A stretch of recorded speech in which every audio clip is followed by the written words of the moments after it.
Assalamualaikum warahmatullahi wabarakatuh. Perkenalkan, nama saya Wahyudi P. Said. Nama saya Mega Febrianingsi. Nama saya Milana Pou. Kami dari kelompok 2 kelas 7B jurusan Pendidikan Guru Sekolah Dasar. Kami akan mempresentasikan materi tentang teori kepemimpinan. Nah, bagaimana teori kepemimpinan itu? Mari kita saksikan video berikut ini. Kepemimpinan merupakan kemampuan dalam diri seseorang yang mencakup sifat-sifat seperti kepribadian, kemampuan, dan kesanggupan. Dalam kepemimpinan terdapat hubungan antar manusia, yaitu hubungan mempengaruhi dari pemimpin dan hubungan kepatuhan para pengikut atau bawahan, karena dipengaruhi oleh kewibawaan pemimpin. Pembentukan kepemimpinan berdasarkan pengalaman, kajian empirik, dan analisa para ahli, ada 3 teori tentang timbulnya kepemimpinan, yaitu yang pertama, teori genetik, di mana seseorang telah ditakdirkan untuk memiliki bakat-bakat kepemimpinan sejak ia dilahirkan sebagai suatu keturunan menurut kodrat alam. Yang kedua, teori sosial, yaitu seseorang bisa menjadi pemimpin apabila ia dididik dan diberi pengalaman tentang kepemimpinan. Yang ketiga, teori ekologis. Teori ini lahir sebagai respon terhadap kedua teori, di mana seseorang akan menjadi pemimpin yang baik apabila sejak lahirnya dikaruniai bakat kepemimpinan yang dikembangkan secara teratur dan pengalaman kerja, sehingga bakatnya berkembang menjadi kepribadiannya.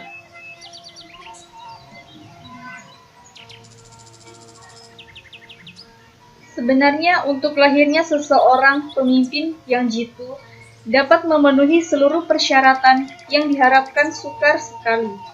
Juga untuk memperoleh seorang pemimpin itu tidak mudah. Begitu saja dicetak untuk diproduksi di bangku sekolah atau pendidikan. Tetapi kematangan seorang pemimpin itu akan dipengaruhi oleh yang pertama, nilai-nilai dan sikap pribadi. Yang kedua, pengetahuannya. Yang ketiga, kecerdasannya. Yang keempat, komunikasi dan ekologi.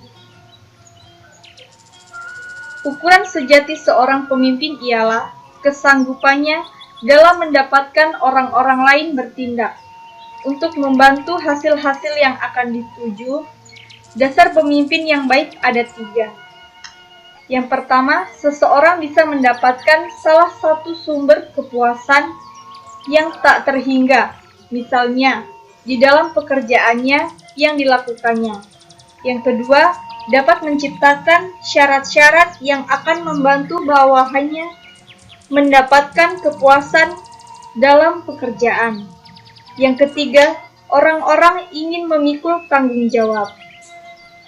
Efektivitas pemimpin akan langsung berhubungan dengan mutu keputusan-keputusan yang diambilnya. Ada beberapa teori kepemimpinan yang dikemukakan antara lain. Yang pertama, teori sifat. Teori ini bertolak dari dasar pemikiran bahwa keberhasilan seorang pemimpin ditentukan oleh sifat-sifat, perangai, atau ciri-ciri yang dimiliki pemimpin itu. Yang kedua, teori perilaku. Dasar pemikiran teori ini adalah kepemimpinan merupakan perilaku seorang individu ketika melakukan kegiatan pengarahan suatu kelompok ke arah pencapaian tujuan. Yang ketiga, teori situasional. Keberhasilan seorang pemimpin menurut teori situasional ditentukan oleh ciri kepemimpinan dengan perilaku tertentu yang disesuaikan dengan tuntutan situasi kepemimpinan dan situasi organisasional yang dihadapi dengan memperhitungkan faktor waktu dan ruang. Yang keempat, Teori orang-orang terkemuka.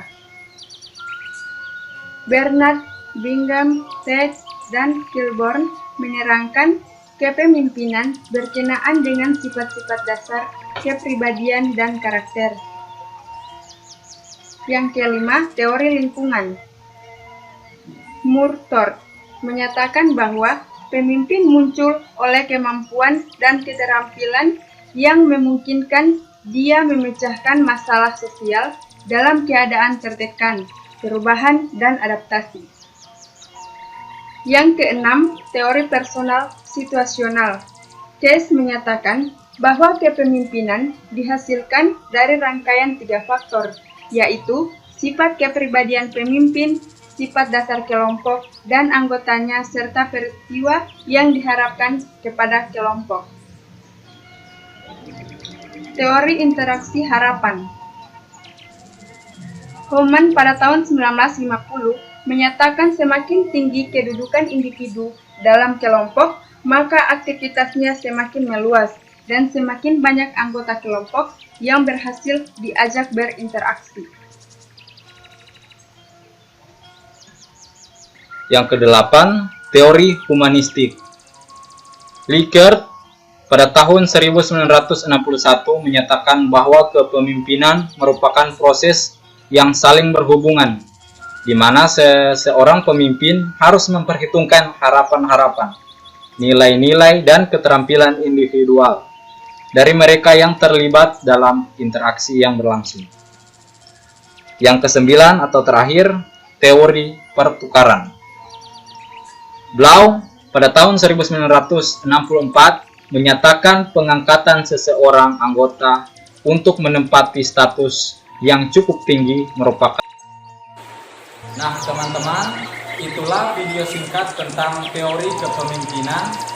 Semoga bermanfaat untuk kita semua. Sekian, wassalamualaikum warahmatullahi wabarakatuh.